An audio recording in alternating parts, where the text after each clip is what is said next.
Well, Saturday was just another day in the office for my Georgia Bulldogs. We beat Vandy 55-0 in Athens for the first time visiting Athens since 2018, which coincidentally was the last time they scored a touchdown on Georgia. So, how did Georgia look? Well, we look good. Passing game looked better than it has for the past couple of weeks. Stetson reeled back some of the overthrown passes he was throwing last week against Auburn. He threw a good off his back foot pass to Dominic Blaylock, or was it Kearis Jackson? I don't remember. Anyways, he had some good passes. I believe at the end of the first half, he was 18 of 20 passing. And that's 90%. That's very good by Stetson. He had 2 touchdowns as well. One, I forget who the first one was to. Oh, Kenny McIntosh. First touchdown pass was to Kenny McIntosh. Second one was to Dominic Blaylock. Running game looked good too. Kenny McIntosh was cutting through the Vanderbilt defense. It seemed like even if they got in the backfield, Kenny McIntosh got the ball and just ran right by them, breaking arm tackles and everything. And Dejon Edwards got some good runs. Branson Robinson, not as productive as he was last week, but he had some good runs as well. I'm sure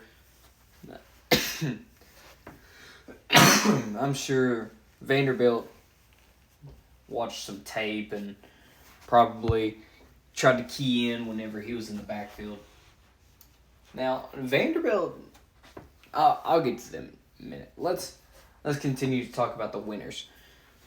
Georgia's defense looked good, continued the shutout, acquired one turnover by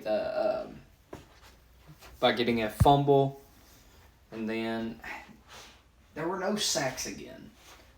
That's one thing that Georgia needs to work on, because when we come up to teams that can get the ball out quick, it can absolutely just shred you through the air, and you're not getting any pressure, and they're allowing them to sit in the pocket for 4 to 5 seconds or something like that, they're going to carve you up. So we're going to have to fix that. Besides that, we did very well in defense. Special teams, I think Pod Lesney didn't miss a kick today. I don't think he did. Yeah, he actually passed Rodrigo Blankenship as the, I believe, what was it, the highest percentage field goal makes or something like that. Anyways, he did good, and Vanderbilt, I'll tell you, they've improved from last year. They're not a walking carcass. Now they actually have a pulse to them. Now, they may be like a very malnourished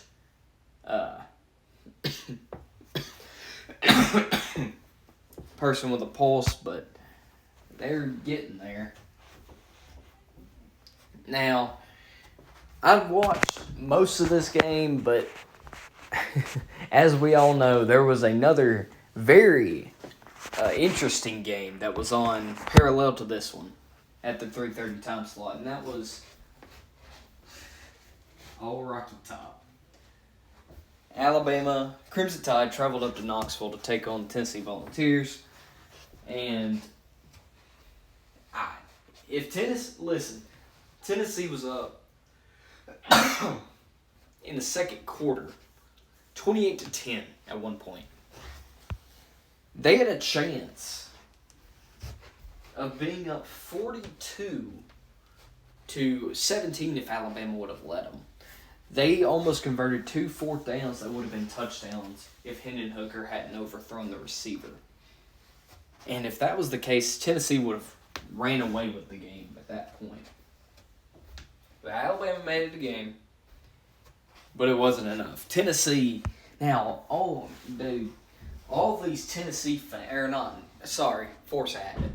All of these Alabama fans talking about all the bad calls, all this bull crap. I'll give it to you, there were some calls that were not called, that should have been called, some that should not have been called. But when I see pass interference, when I mean that was pass interference, that was pass interference. Most of the calls were good that I saw. I did see somewhere to where that goal line, which didn't matter anyways, you scored the touchdown, to where I believe y'all got called for holding. There was an illegal substitution by Tennessee.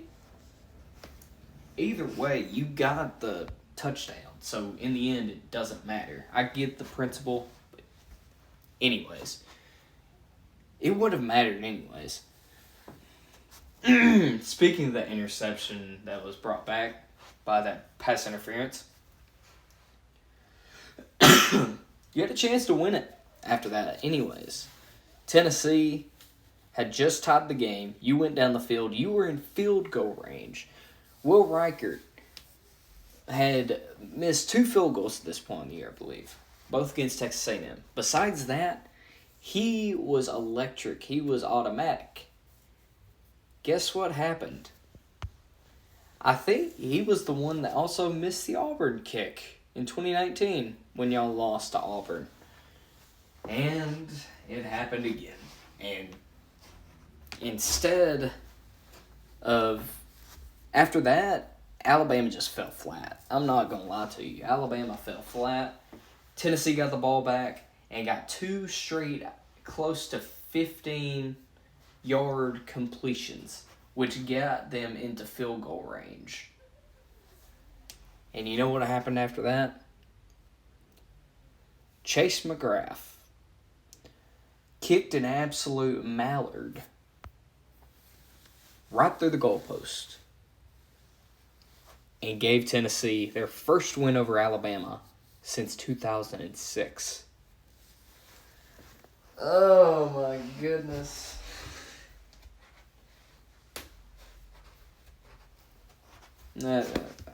I don't even know what to say.